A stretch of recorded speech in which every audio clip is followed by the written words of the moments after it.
Hello, welcome for more report of horror. Before we begin, I'd love to know where you're watching from and what time it is now. Get comfortable, put on your headphones, and try not to be overcome by fear. The sharp wind caused the thick fog to roll across the floor, leaving the cemetery with a deep feel of void and desolation.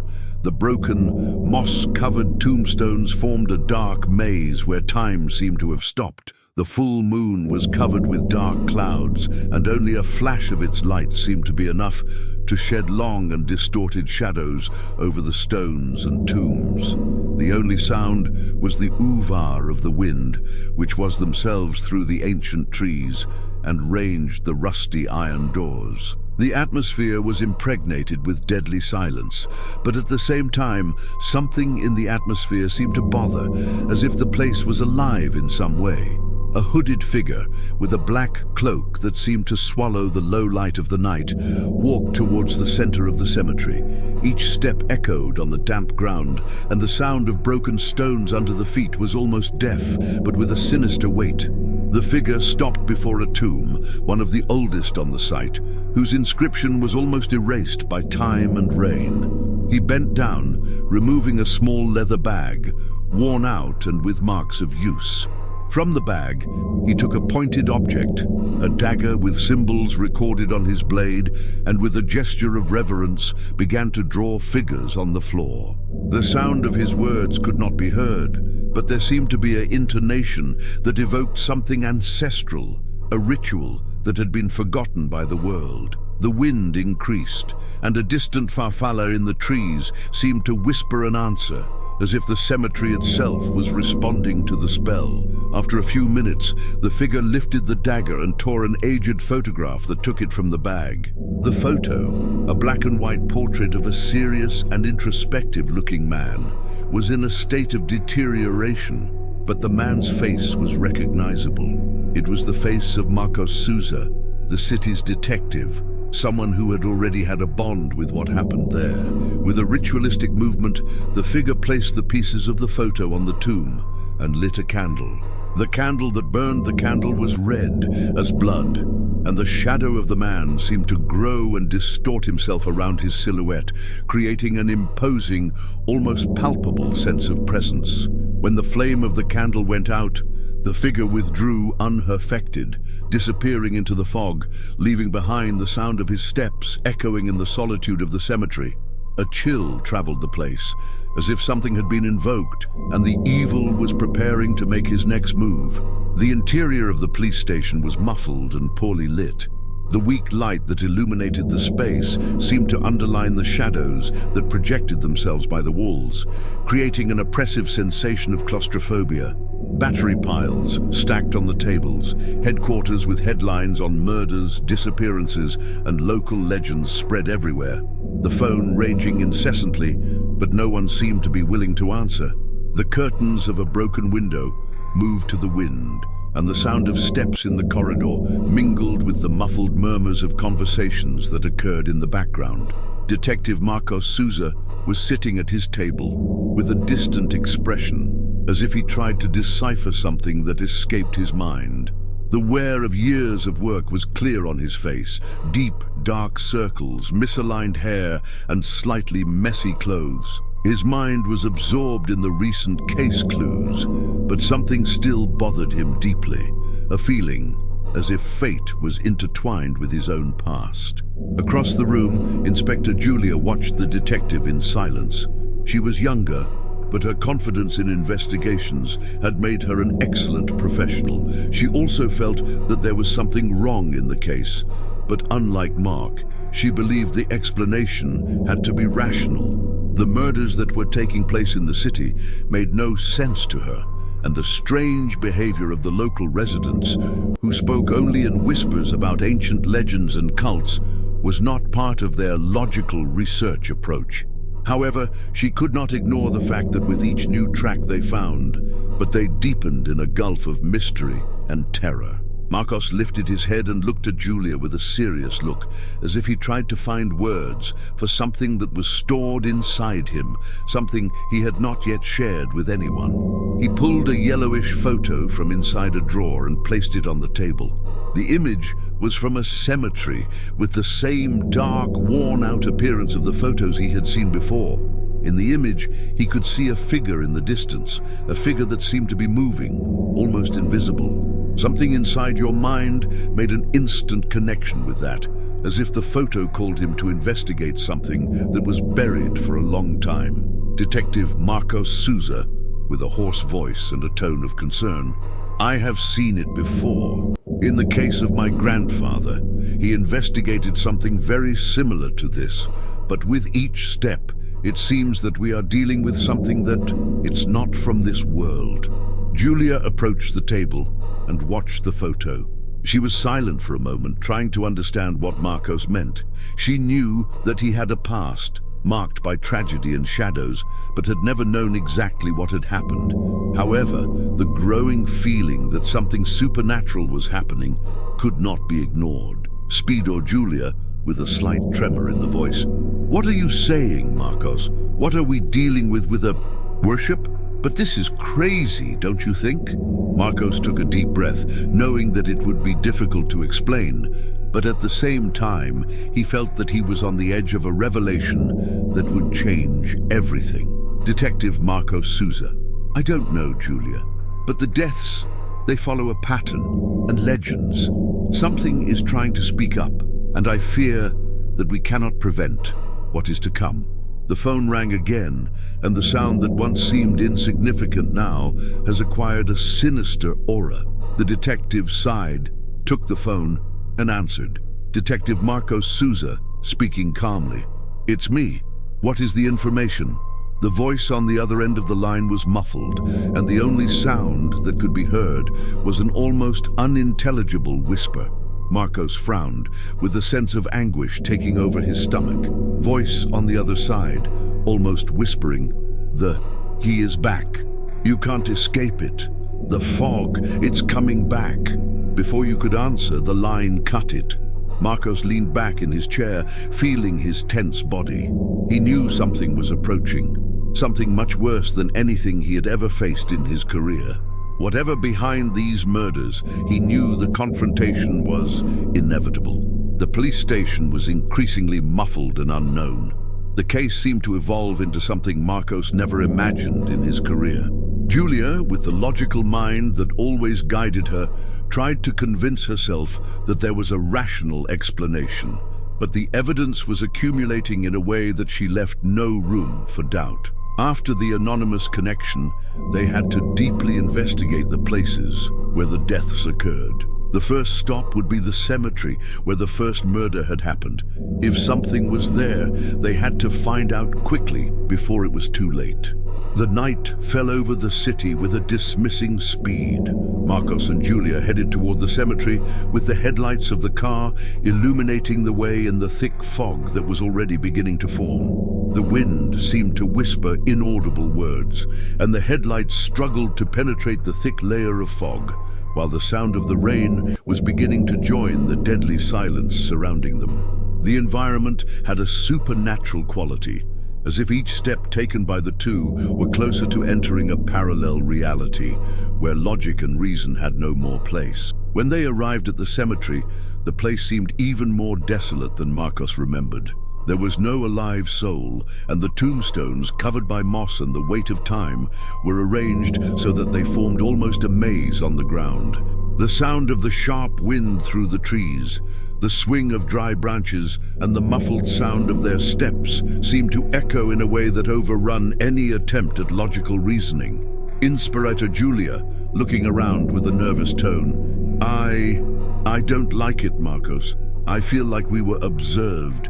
Marcos, however, was more focused. He already knew that place, but he knew that now there was something different in the air.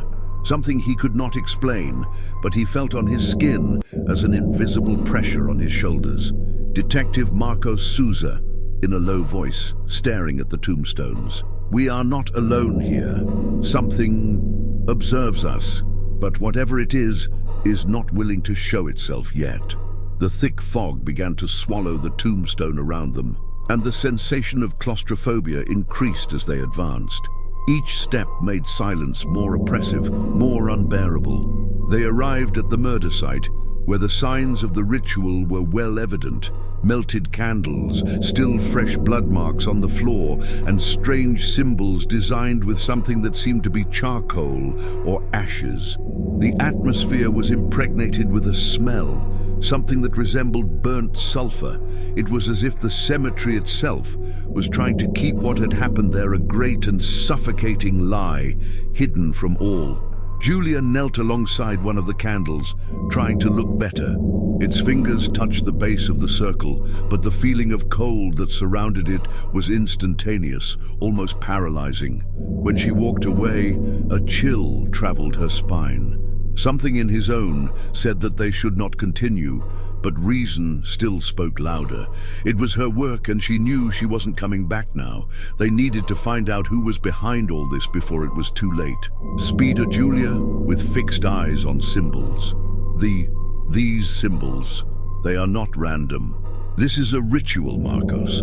Something very old, but I don't know what. Marcos got up slowly, his hands shaking a little as he searched around. Every detail seemed to scream to him that it was beyond a simple murder. He looked at the symbols, which seemed to be pulsed with a strange energy. His hands closed in hand, the tension increasing every second. He had heard of these rituals. His grandfather, an old detective of the city, talked about something similar, but he never believed in his stories. Now, however, he felt deep in his soul that what his grandfather had tried to warn him, somehow, was real. Detective Marcos Souza, almost muttering to himself, I knew this was linked to something from the past, something my grandfather tried to hide me, but I can't ignore it anymore. Before he could finish talking, a shadow moved quickly behind them, and the wind, which was once calm, intensified abruptly. The sound of the busy fog seemed to surround them. Marcos looked at Julia, but before she could say anything, a spectral figure appeared in the distance amid the darkness of the cemetery.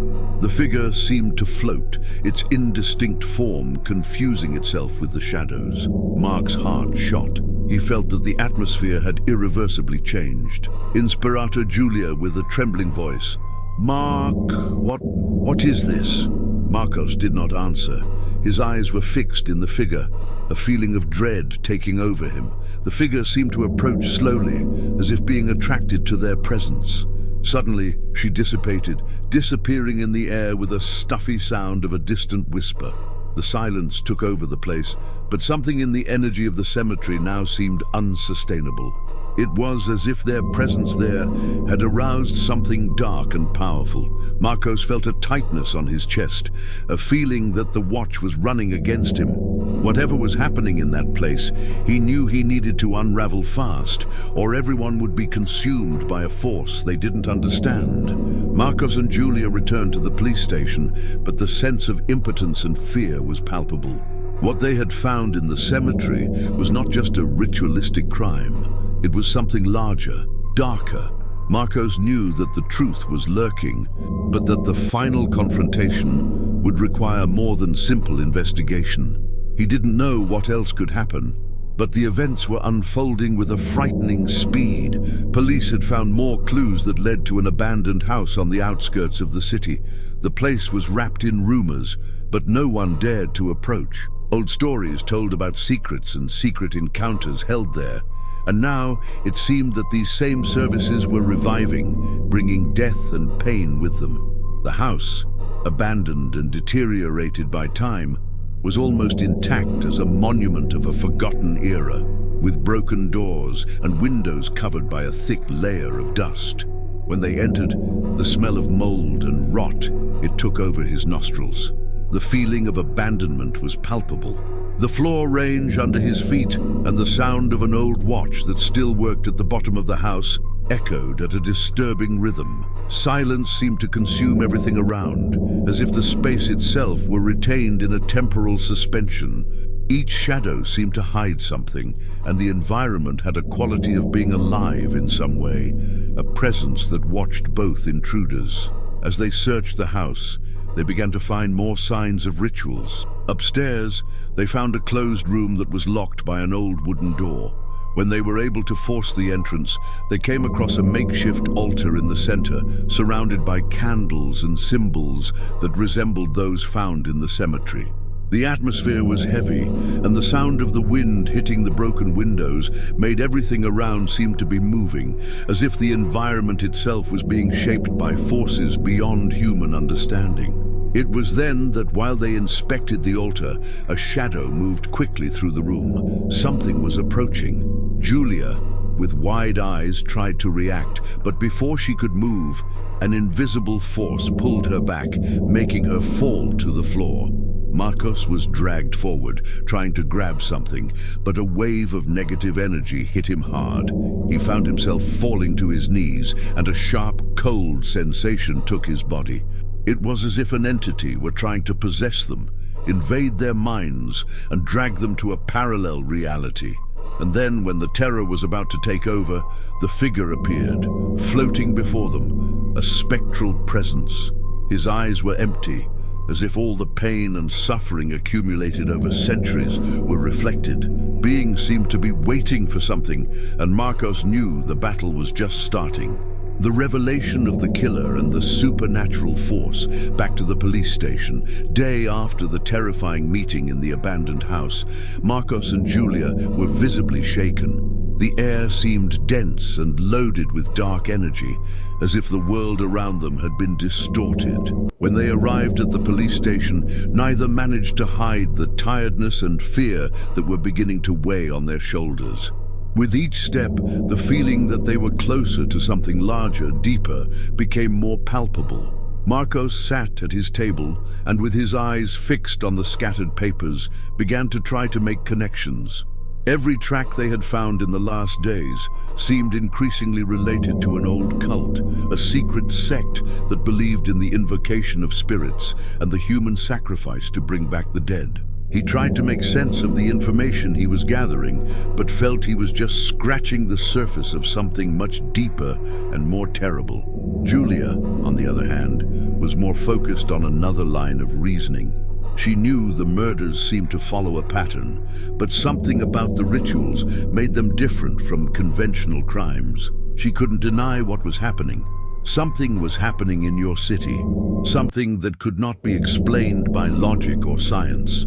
And that made her an irrational fear, something she tried to ignore but couldn't control it anymore. Inspector Julia, looking at the papers with an expression of growing concern. "Mark, all this is becoming increasingly unusual. These rituals, the deaths, there is no explanation for that. We cannot ignore what we have seen. We need to act now, before it's too late." Detective Morgues Souza, with a frown, trying to concentrate. "I know, Julia, but what is happening here is much larger than anything I've ever faced. I don't know who I can trust anymore. Look at that." Morgues threw an aged photo on the table he had found in his files. It was a blurred image of his grandfather, taken years earlier, when he was still investigating similar cases. Morgues' grandfather, who had always been an enigmatic figure for him, seemed to be involved with something much darker. The photograph showed his grandfather next to a man with old clothes and a dark countenance, in an environment that looked like an ancient cemetery. In the background, you could see a series of stone, recorded symbols, very similar to those they had found at the crime places. Detective Morgues Souza, with fixed eyes in the photo, a mixture of anger and despair. He knew. My grandfather knew something, and he didn't tell me. Maybe he tried to protect me, but now it is clear that he has failed. Inspector Julia, with an expression of concern, looking at the photo. But was he also investigating the service? Does what is happening now have relation to him? Morgues, it all seems to be connecting in a way that we can no longer ignore. Morgues felt a growing weight on his chest. He had always suspected that his grandfather knew more than he said, but never thought he was so deeply involved. Now, with everything they were discovering, it seemed that he was not just a simple detective. He was linked to something much larger, a supernatural force that surpassed human understanding. As they argued, the police station phone rang again. The sharp and insistent sound cut silence, and Morgues answered without thinking twice. Detective Marcos Souza, speaking on the phone with an increasing urgent tone. "It's me." "What there was? What did you find?" Across the line, a muffled, trembling voice replied, full of fear. Voice on the other side, desperate. "You have to stop. They are coming to you. We can no longer hide. The service is in motion. They know you're too close to the truth. They will end you, Marcos. You need to get out of town now." The phone was turned off abruptly. Marcos was silent, listening only to the sound of his rapid breathing. He knew the situation was becoming more dangerous every moment. The service was aware of his investigation, and now they were targets. But at the same time, Mark's determination grew. He wouldn't give up, no matter how risky it was. Detective Marcos Souza, with a resolute look at Julia.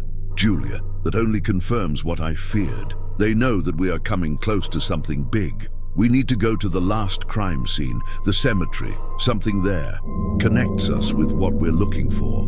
Julia looked at him worried, but knew that if they wanted to stop the service once and for all, they had to move on. Even with fear around the two, there was a force majeure boosting them.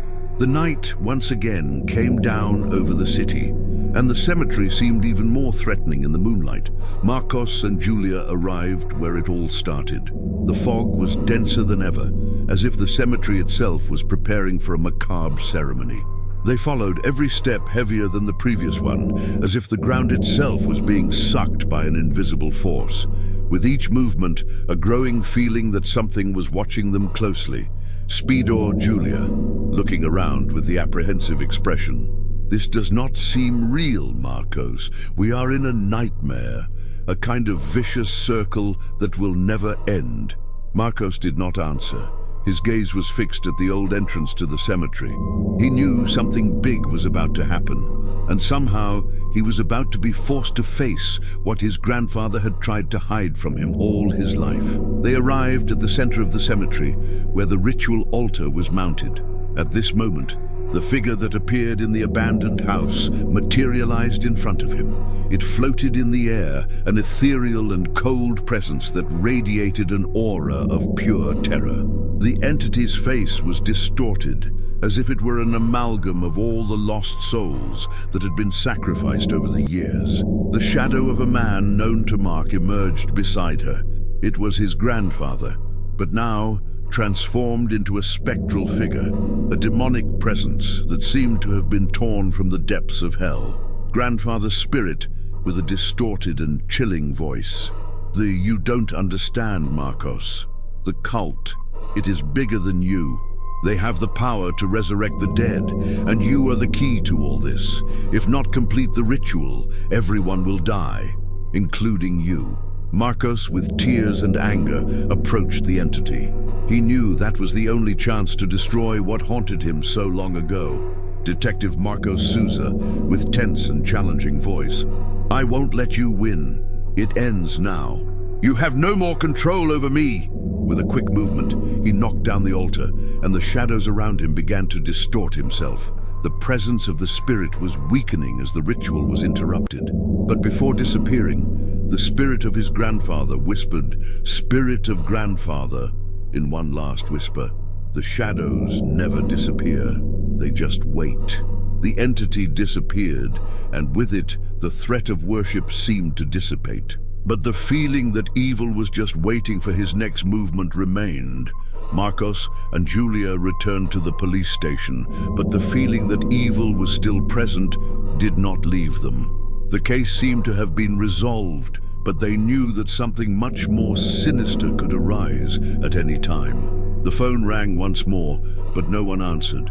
Marcos looked at the city through the police window, thinking about his grandfather's final words.